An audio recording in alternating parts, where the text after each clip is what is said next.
இன்னொன்னு சொல்றார், 8000 கூப்பன் கொடுக்குறாளாம். நீ ஒரு திட்டத்தை அறிவிச்சா உங்க குடும்பத்துக்கு நன்மை கிடைக்க வேண்டும் என்ற திட்டத்தை அறிவிப்ப. நாம அதிமுக ஆட்சிக்கு வந்தா குடும்ப அட்டையில் இருக்கின்ற அந்த குடும்ப தலைவருடைய பெயர்ல வங்கியில 10,000 உதவித்தொகை வழங்கப்படும் அறிவிச்சோம். நேரடியாக அந்த குடும்பத்துக்கு வங்கி கணக்கு போகணும். ஸ்டாலின் என்ன அறிவிக்கிறாரு? கூப்பன் கொடுக்குறாங்க. அந்த கூப்பன் யார் கொடுப்பா? திமுக காரன் கொடுப்பான். திமுக காரன் கமிஷன் வாங்கினா அந்த கமிஷன் ஒரு பகுதி ஸ்டாலின் குடும்பத்துக்கு போகும்.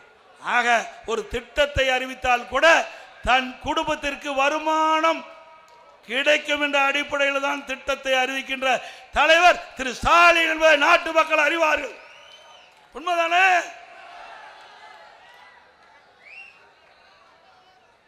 இன்றைக்கு 8000 ரூபாய் அவர் ஆட்சிக்கு வர போறதில்ல, கொடுக்க போறதில்ல, அது ஒரு விஷயம்.